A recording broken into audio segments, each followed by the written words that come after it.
Welcome to Illini Drive on 107.1 WPGU.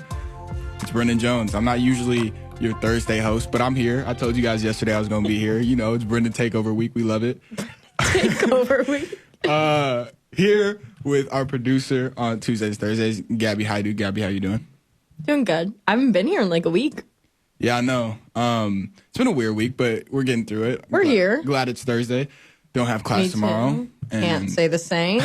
I have two classes. My worst two classes of the week are tomorrow. Yeah, that's tough. I just cannot. I simply cannot relate. Well, good for you.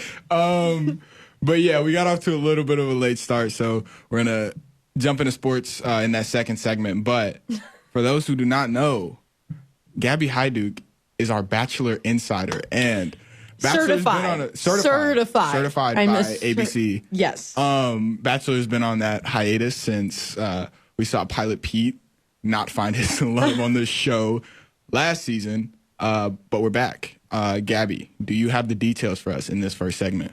Oh, I have the dates. So, actually, Bachelor, I don't know if this is season long, but it's not starting until Tuesday next week. It typically airs on Mondays. Not starting until Tuesday. It might be because of Monday Night Football. So The Bachelor usually doesn't happen this early.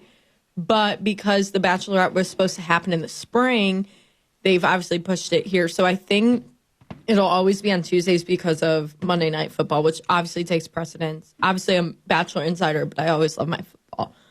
So I understand it. I'm okay. I'm okay with it being on Tuesday. Okay. Just another day of the week to watch something, right? So here's the tea about this year's Bachelorette.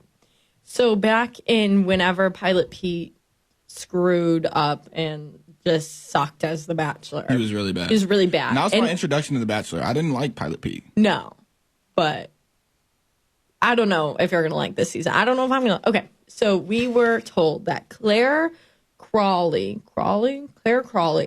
was selected as the new Bachelorette. She is 39 years old, which is still young. She's still young. She's in her prime. Fairly young. But it's old for Bachelorette era. Typically, they're like late 20s to mid 20s. And most of the contestants are like mid to late 20s as well. So she was in a previous, like a way earlier Bachelor season as a contestant. And I think it was Juan Pablo's season. She kind of got dumped at the very end, and it was kind of a shock. And it didn't end up well for her, basically. So they're bringing her back. And I think the thing with this was there were so many complaints about the girls on Pilot Pete's season that they were like too young because like all of his front runners were like 23, 24. And like the girls were just a little more immature. So I think ABC saw these comments and they were like, okay, so now let's bring in an older crowd. Well, they went a little too old for the Bachelor liking. And they got a bunch of backlash on like Claire Crawley because they're like, she's 39, like, which again is not old in my opinion for anybody listening, but for the Bachelor fans, I guess it is. So, whatever. So she goes to tape in the spring. Things get postponed because of COVID. So now I don't know exactly when the taping was done. If half of it was done in the spring, I don't really know. Long story short, she is not the Bachelorette that finishes out this season. What? How? Oh my gosh. Tell us. Here's why. Apparently. I think she was impersonating you guys, the listeners. Yes. Yeah. That was you guys. Apparently, she found the guy she wanted to be with like week 2. Like, she knew this dude. I don't even know who it is. I've tried not to spoil it too much for myself because I want to be surprised. But from what I do know, apparently week 2, she's like, nope, this dude, we'll call him Jim. It's like, no, I don't want to continue to do the show. I want to be with Jim.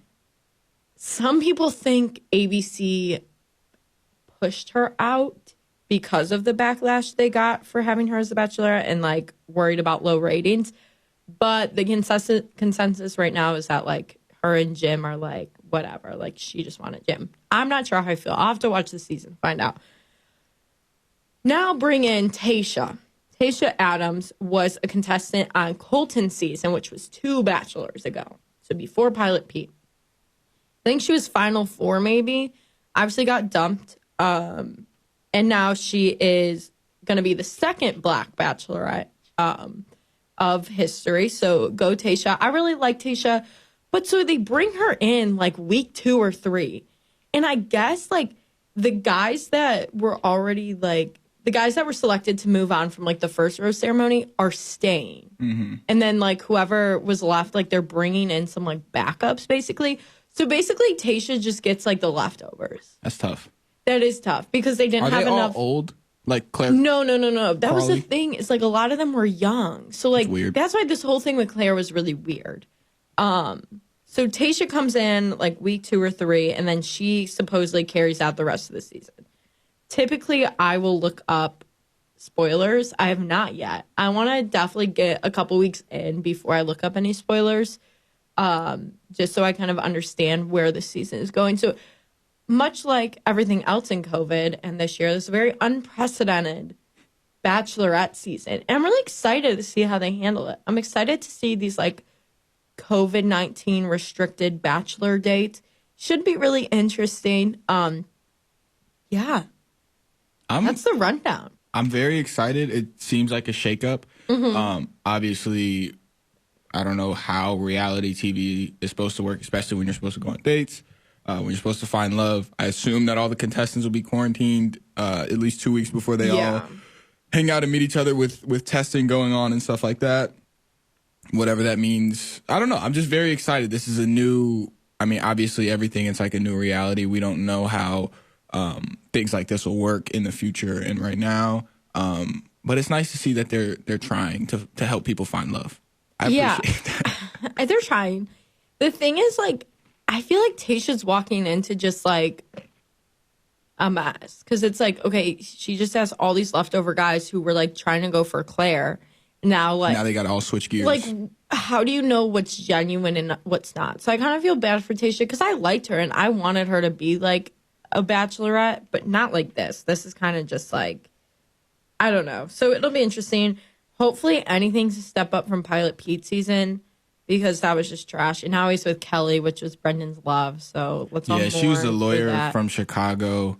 Very successful. Very successful. Okay. You know very like independent woman. Watching Pilot Pete for a season, he messes up a lot. I'm very confident he's gonna mess this one up, and you'll be there. I'll be there for Kelly. Kelly knows. I sent her a shout out last time we was on the radio. Last year, you did send a shout out. She knows what's up. She knows. Yeah, I don't know. It'll be interesting. So we have something new on Tuesdays. Hopefully Nathan watches The Bachelor and Bachelorette. We just have to get Josh into it. As soon as we get Josh into it, all of us will be able to offer in-depth commentary. Obviously, Gabby's the only I am the only certified insider. She's only certified by ABC. But we will always be able to administer that little bit of commentary in there. Well, because obviously Tuesday's show will preview. Right. And you guys will have to recap. We'll have to recap Wednesday. A little bit, and then Tuesday, you guys got to do what you got to do. You got to do what you... Yeah. So it'll be interesting. We're excited to bring this to the table.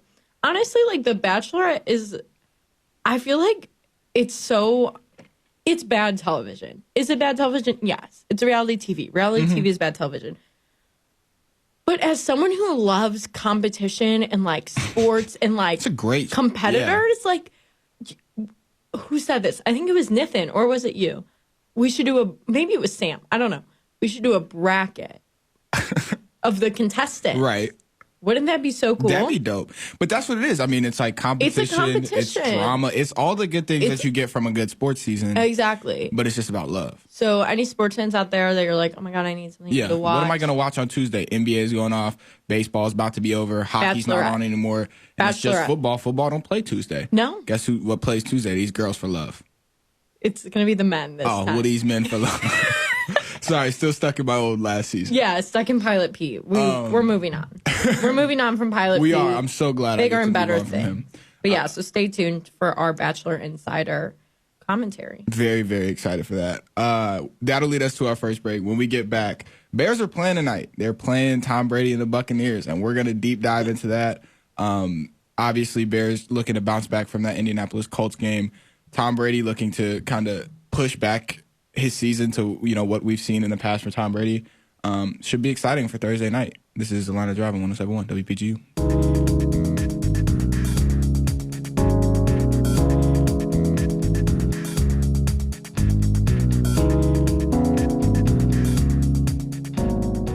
Welcome back to Illini Drive. Thursday night football tonight. Buccaneers, Bears. I'm excited. I know I've been dogging the Bears all week. I didn't want to watch them again after the bomb or the egg that they laid. Yeah, and you literally were like, okay, I but hate I woke that up, the Bears are in prime time. I woke up feeling different. I woke up feeling different today. You know why? Because you have Nick Foles as your quarterback. I get to, you know what? I got Nick Foles as my quarterback. I've seen him perform better than he did against the Colts.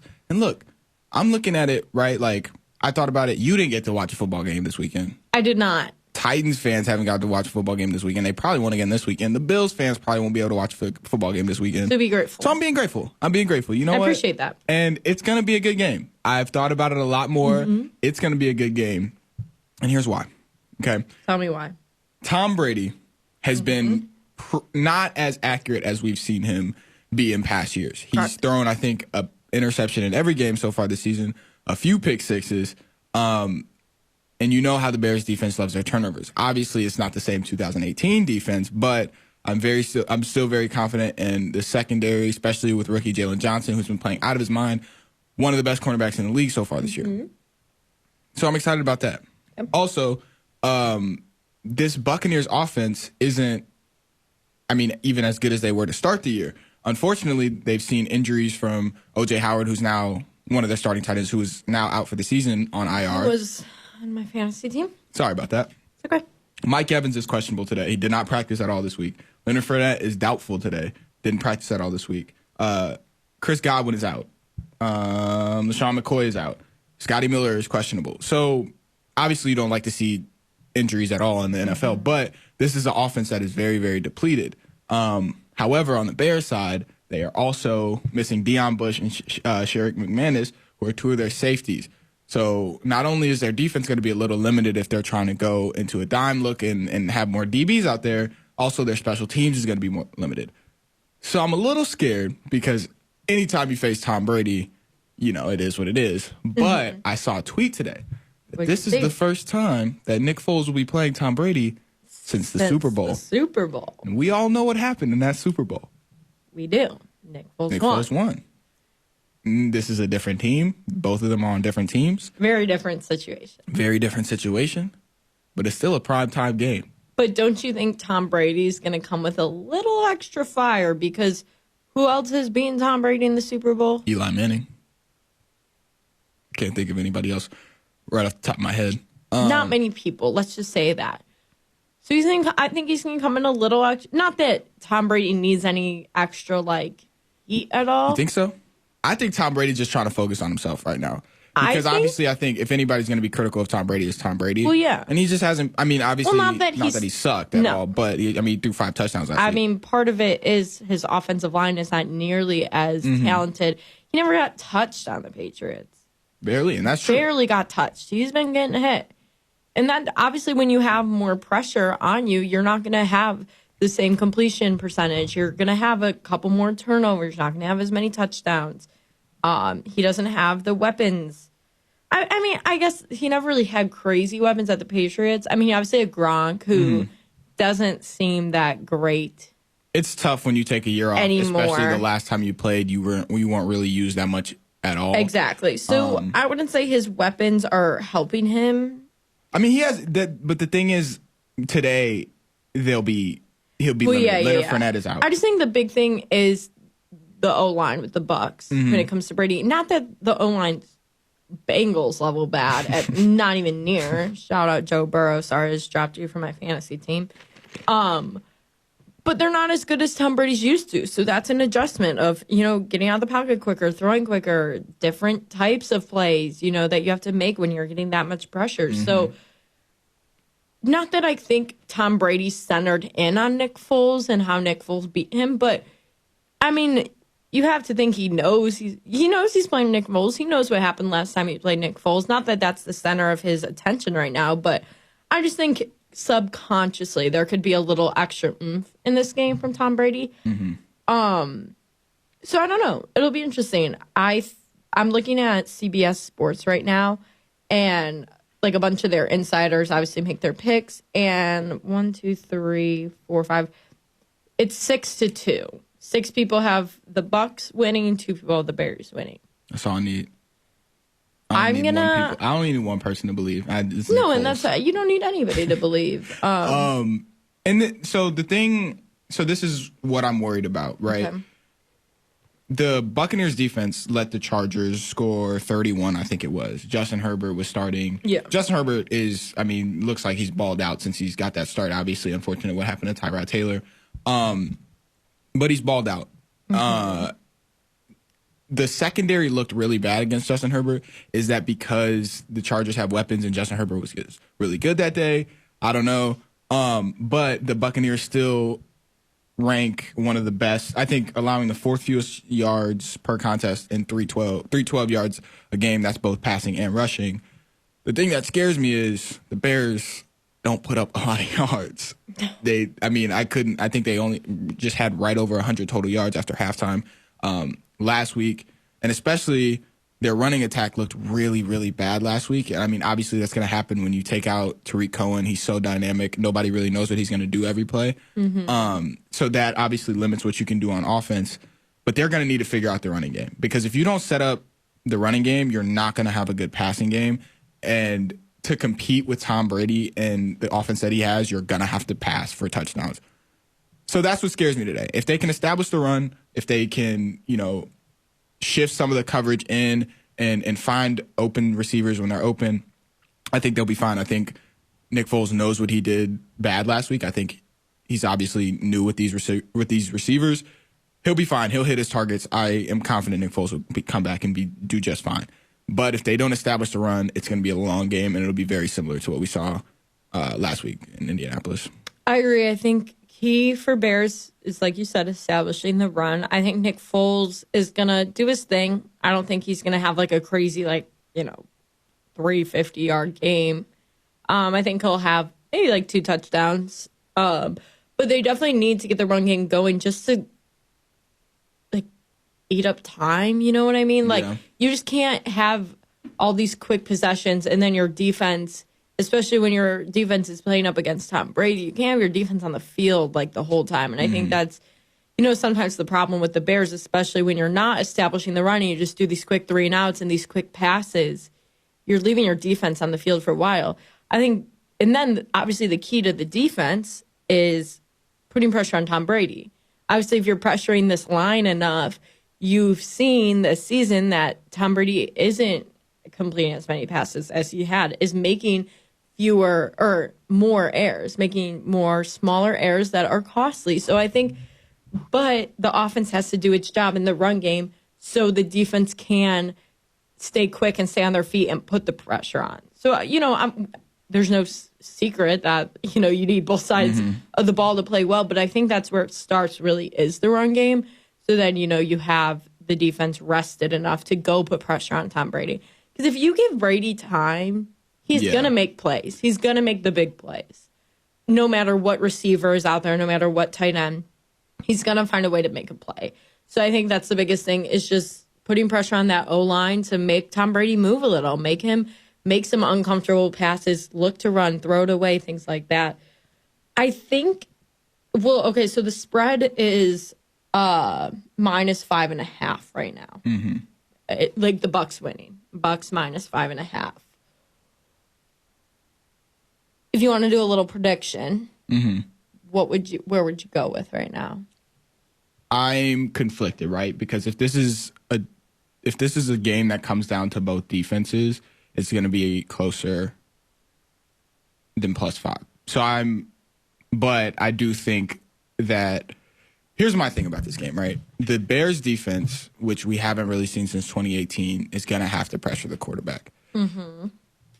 The Buccaneers have only allowed 5 sacks this year. Bears are going to need at least 2 or 3. They're going to need Khalil Mack to get back there. They're going to need Robert Quinn to get back there. I think I heard this morning that Robert Quinn has had 2 tackles since his first play, which obviously his first play was a strip sack. Was just amazing. Robert Quinn came in the first play with the Bears strip sack.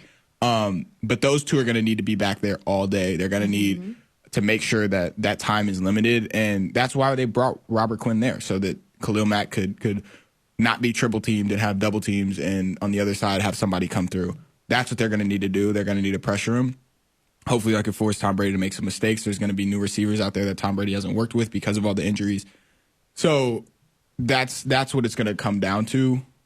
But I still don't trust this offense, especially without Tariq Cohen. He's not a person that's going to give you crazy stats, but he is a person that's very, very meaningful in disguising the offense and making it look one way, turns out it's the other way. So I think my score prediction,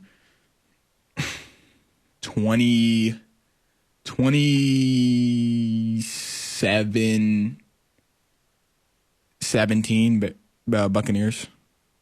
27. So you're picking the Bucks to win. Yeah, I'm picking the Bucks to win. I'm gonna go Bears. Okay. For what? Why? Nick Foles, and because I benched Tom Brady in my fantasy. So you hope the Bears So win. I hope. But I don't know. I think... I don't know. No, stick with them. Okay, I'll stick with the Bears. Whatever, I'll stick with them.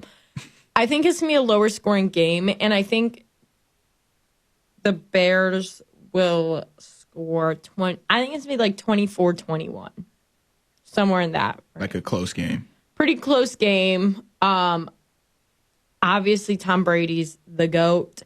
But I think Nick Foles can also... We saw in the first game he came in, he's good under pressure. He's great under pressure. He thrives under pressure. So I think if it comes down to like a late game scenario, I would definitely trust Nick Foles to pull it out for the Bears. So yeah, I'm going to go close game, but I'm going to go Bears. I want to ask you. Mm-hmm. So both teams are 3-1 right now. Which I swear the Bucks were not 3-1, but yeah, they lost to the Saints opening weekend. Yeah, and they haven't lost since. I feel like, and I don't want to be too like hasty, but I feel like this is a pretty big game for the Bears in terms of, I'm looking at their schedule. Mm-hmm. They have a pretty tough rest of the year. Yeah. I mean, okay, so after this, they go to the Panthers, who have been playing solid. Nothing great, but I think Teddy's been playing pretty well. That team's been solid. They've been good. Rams have been really good. Jared Goff has been good. So I think that's going to be a hard game.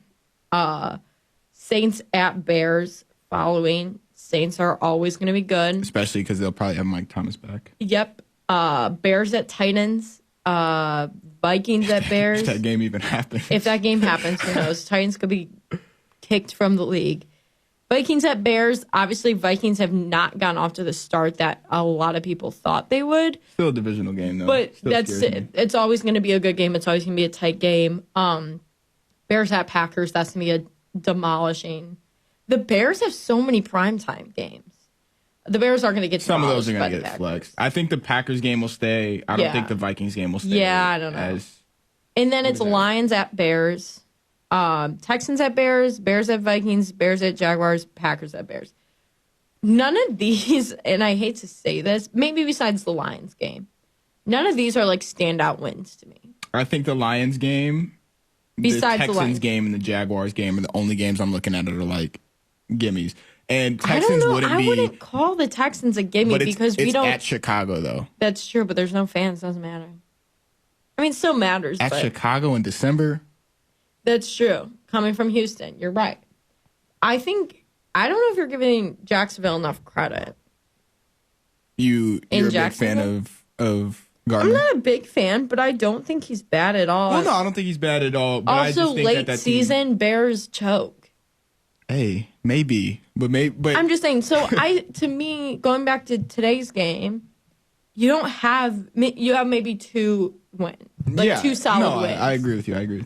I think this is a pretty big game in terms of the Bears fighting for a playoff spot. It's pretty clear right now, unless something crazy were to happen, that the Packers are going to win the division. They should. Aaron Rodgers is so freaking good. So good. He's playing out of his mind right now. He doesn't even have a turnover yet, right? Does he not have an interception yet? I don't think so. I thought I read that on Twitter the other day. Let me look it up. Look it up. Because Aaron Rodgers is, I don't know, MVP candidate for sure this year. Me and I think me and Nathan talked about that. 13 touchdowns, no interceptions. 1,200 yards. That's 70% insane. completion. That's crazy. Yeah, he's so good. So you think they're going to win the division, Oh, 100%. obviously. I think they'll probably go 13-3. Yeah, they're going to be really good.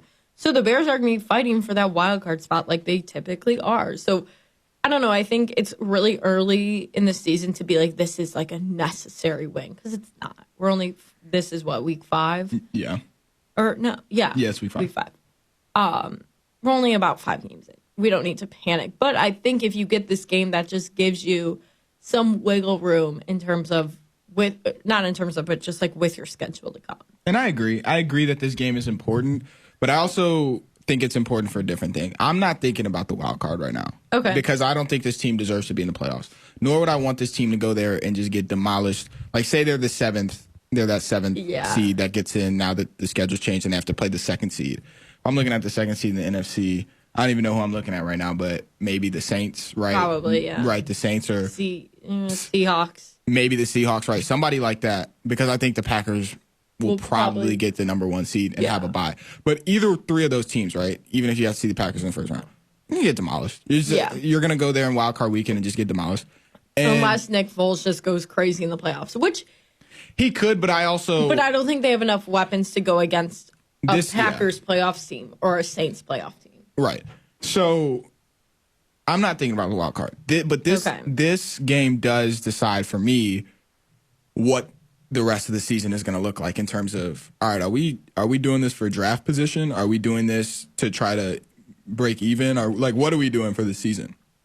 If you can come out here, because you've looked at the Lions game, right? You can chalk that up to, no camp. The first half of the game was just terrible. No camp. Then you come back, right? You look at the Giants game, really good first half, scary second half. Yeah. You look at the Falcons game, Mitch Trubisky is benched. This is Nick Foles goes in great.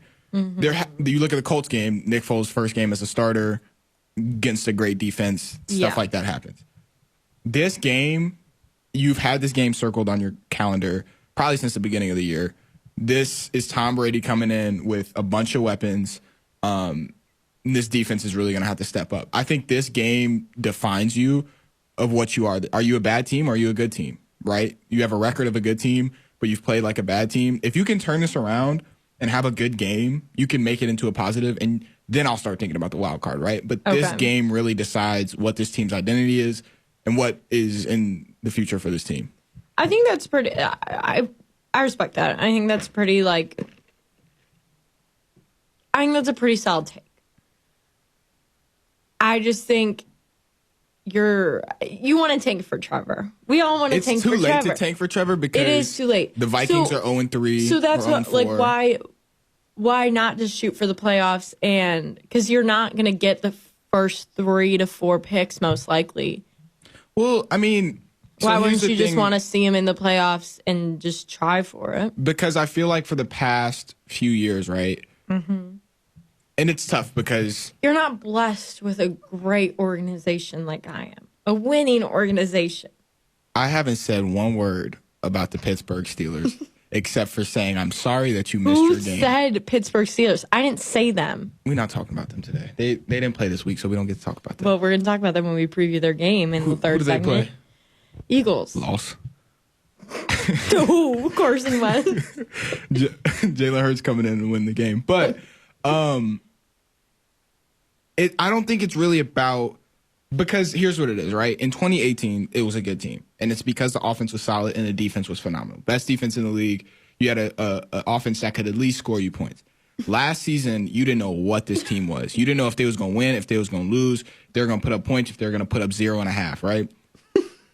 So that's what that identity was last year. You just don't know. Yeah. You need to figure out an identity before you move forward. We're stuck with Nick Foles for next year, too. Mitch Trubisky, I assume, is not getting re-signed. His contract's up, right? Yeah, his contract's up, and I think it's a team option. If they pick up that team option, they're going to be a Packers fan. Okay. And so this really, you need to have an identity before you move forward. And this team for the last year and a half since they lost to the Eagles in the playoffs has not had an identity.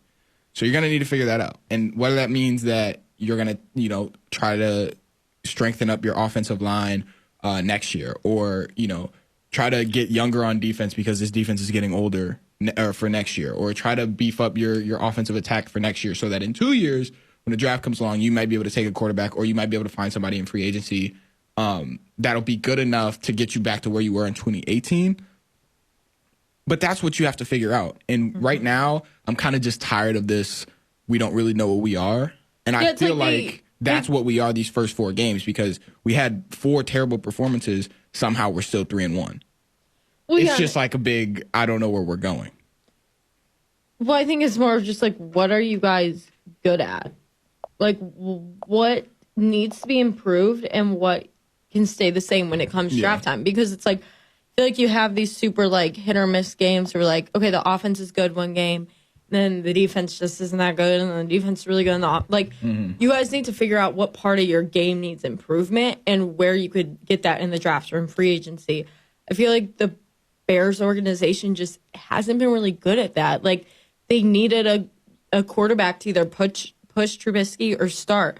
Obviously, Nick Foles isn't a bad option, but for what they're paying him and what was also on the market, they could have done better.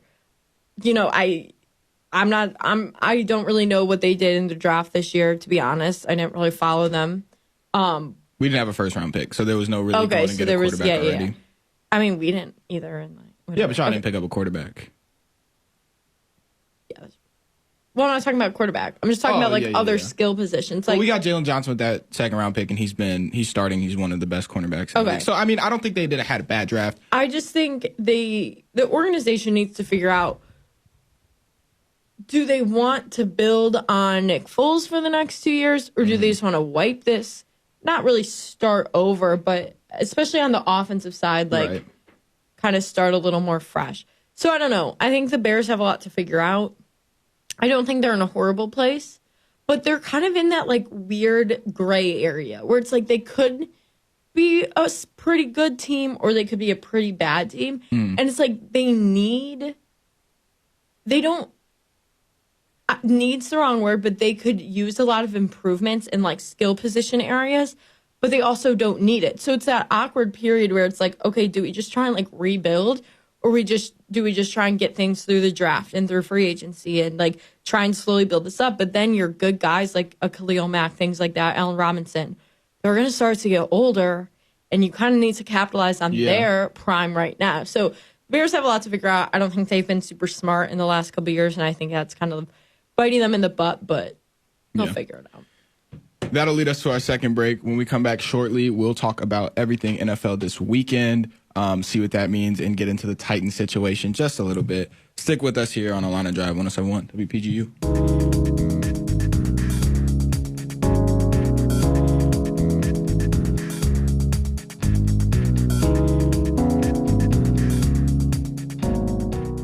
Welcome back to Illini Drive 107.1 WPGU.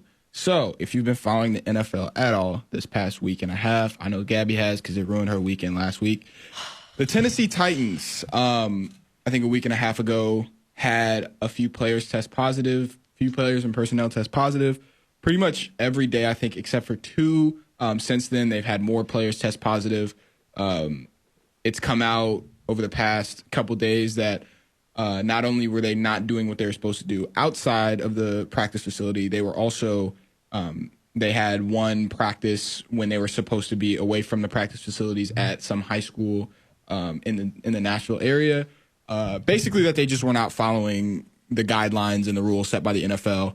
And you can really see that. I mean, in the Titans organization, you see it. It's obviously spreading through team. It's not these guys going to get it from other people outside the organization. I mean, we've seen with other teams, the Falcons, the Patriots, the Chiefs, that if one player tests positive or 2 players test positive, that doesn't necessarily mean everybody in the team is going to get it. I mean, the Falcons had a player test positive, nobody else since. The Patriots have had 2 players, still nobody else since. But you can tell that with the Titans, it's spreading in the team. That's obviously not what you want, and that's what the guidelines are for. The Titans have obviously failed that.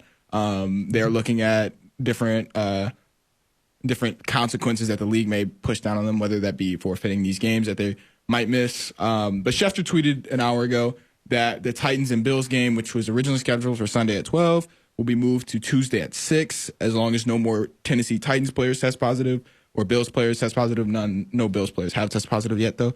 So should not be a huge concern about that. Gabby, I know you're going to be opinionated about this one because they shifted your bye week and all that stuff. What's an appropriate punishment for the Tennessee Titans?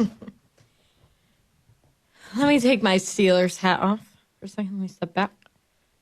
As a football fan, you look at, so last week when they were supposed to be away from the facility, a lot of people, I think like double-digit players and personnel, staff, had tested positive. So they were supposed to be away from the facilities. I think it's 21, the number. Yeah. So they were technically like on their bye week, not supposed to be practicing or using any facilities.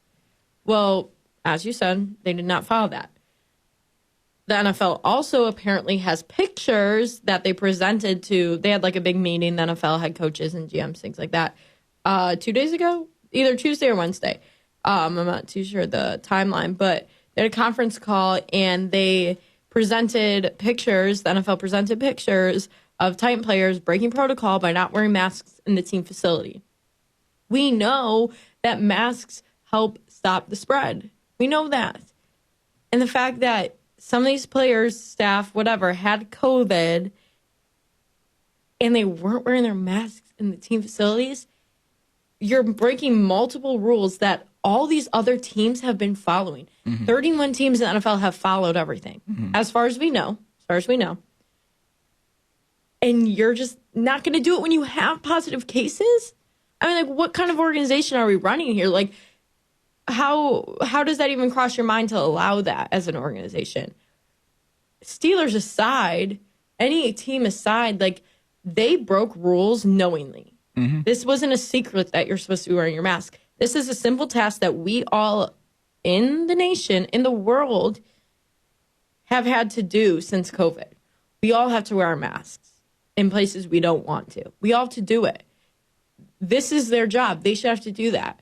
Now that they've cost other teams opportunities, they should have to forfeit those games, in my opinion, because it's unfortunate, obviously, for me that it was the Steelers, but now Steelers are going to risk really like serious injuries close to the end of the season. They're going to have to play 13 games straight, which no NFL team has to do or has had to do in the past. Like, that is just a crazy amount of games to be playing in a row.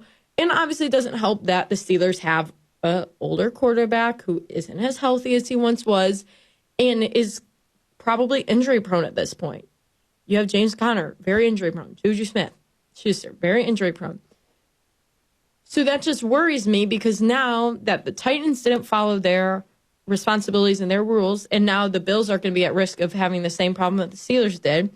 And like Ben Roethlisberger said, they got the short end of the stick. They've done nothing wrong.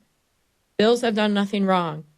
So why should they have to move everything around and accommodate the Titans team who knowingly disobeyed the rules? Yeah, I mean, I 100% agree with you. The NFL has been very strict on their, COVID. Yeah, they fined like 4 or 5 coaches $100,000 each for not having their masks on during games. And look, that is what it is. That's the reality. And they probably have their guidelines. They probably have guidelines for that. If you break it and like the punishments laid out, everybody probably signed that contract. We saw people opt out. If they didn't want to play this season. You literally could opt out if you don't want to. And it is what it is. And I think that that's a fair punishment for the Titans. Obviously, you want to see football being played. But look, if you're going to break these rules and put not only yourself and your community in danger, like obviously if there's 1 or 2 cases that come from outside the organization, you can't really do anything about it. But that's where so you don't spread inside the organization. That's what the guidelines are for. Now the Titans, I wouldn't even want to really play them on Tuesday. No, if I'm the Bills. There's a risk, right? You saw that with Stephon Gilmore was playing the game and then 2 days later tested positive. There's always that concern. So I think the NFL needs to come through with a swift decision, especially if this game has to get canceled with more. Yeah, they haven't really said much. Yeah, I think they're not trying to make a team forfeit a game. I think the NFL is trying to work around that as much as possible. I think there'll be fines. I think there'll be some sort of disciplinary action. Yeah. I don't know if it's going to be. There has to be some sort of forfeiture. punishment. And I think there will be. I don't think there's going to be forfeiture unless like more cases come, and then then you're messing with the NFL's money, and they don't like that. They don't like that. So they don't want to have them forfeit because obviously that's like if the Titans and Steelers play further down the line, that's money that they're going to get. But if you miss 2 games, I mean, the rescheduling with that is going to be so hard. So yeah, I think whatever punishment, is fair is fair. All right, so my Titans anger aside, we're going to do what me and Josh usually do on Thursdays, which is make our quick picks for every game. So I'm going to read through them. So obviously we made our picks for today. Sunday, we have Rams at football team. Washington football team? Yes. I hope they keep Washington football team. That's literally what it's like. They're called, just like I'm on NFL.com. It's like Rams at football team. They just benched Dwayne Haskins. I think that was the wrong move. Agreed. Rams have a pretty good defense, a solid offense. I think the Rams will win that game. Me too. Bills at Titans isn't going to happen. Eagles at Steelers. I will pick the Steelers. Okay. Eagles are really beat up. Carson Wentz hasn't looked good at all this year. Yeah, I'm picking the Steelers. I'm also going to go Steelers. It's at home, and Pittsburgh kind of loosened up on their restrictions, which I'm not sure if I agree. Obviously, I don't live in Pittsburgh, so I don't really know what's going on there. But they're allowing, I think, 5,500 fans in the stands, and Heinz Field holds 68,000. So they're doing less capacity than a lot of other stadiums the fans are. You see Florida? Yes. Governor DeSantis said that, like, all football full capacity in Miami. Stupid. Anyway. So, yeah. So, fans at Heinz Field this weekend, I think, will add to that. So, I think Steelers win. Mm-hmm. Cardinals at Jets. I'm going to obviously go Cardinals. Jets get their first win this week. Really? Absolutely not. Cardinals. Okay. Sam Darnold to the Steelers. No, I don't want that.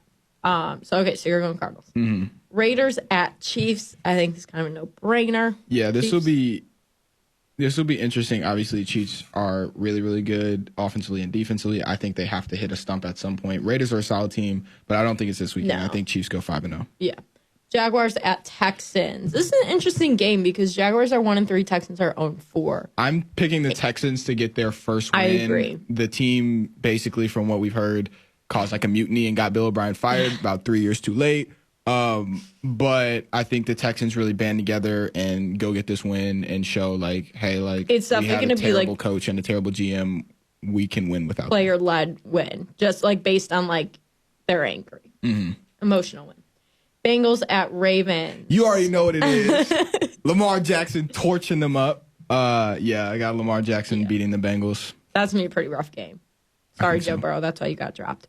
Panthers at Falcons. I want to pick the Falcons so bad, but like, no, Panthers. They're also their wide receivers are a little beat up. Yeah, Calvin Ridley and Julio Jones played last week, but both did not have good performances. I think, but I'm still. It's a divisional game, so it's kind of hard. I want to pick the Falcons. I'm gonna pick the Falcons. I'm gonna go. They're gonna get their first win this weekend. Dolphins at 49ers. I'm gonna go 49ers. 49ers are also really beat up. George Kittle put the team on his back last week. I think had like 100. It destroyed me in fantasy. He had like 40-some points. I'm picking the 49ers, but I think it'll be a closer game than it should be. Giants at Cowboys. Giants are winless right now. Giants are winless. They are also beat up. So many injuries. Yeah, I'm going to go Cowboys, even though it's not going to be a pretty win. I'm going Cowboys. This is the first, I think, gimme win that they really, have. Cowboys only have one win. Yeah, and it's against the Falcons. So this is, I think, their first gimme. So Cowboys, who've been playing well this year. Defensively, they suck, but their offense has been decent. It's just turnovers. I think they get kind of back on track against New York. All right, Colts at Browns, both 3-1 teams. This should be a really good game. This should be a good game. They did a great job of getting Odell Beckham involved last week, which they haven't for the last year. But the Colts defense is better. Been playing insane. They're the best defense in the league for a reason. I'm going Colts. Give me Browns. I believe in OBJ. I think this was a bounce back game for him, the best game he's had in a Browns uniform. That's why I think he's going to hit another bump this week. I don't think he's going to play well. Really? No, I think he's kind of shown. They're not consistent with him. I know, but I think that's how they win. They beat a good Cowboys team or a good Cowboys offense. They outscored and they put up 49 points. And it's because they put the ball in Odell Beckham Jr.'s hand. Best player. All right, we got to wrap it up, so we're going to go quick. Broncos at Patriots. Give me... Don't even say the Broncos. But Cam's not playing.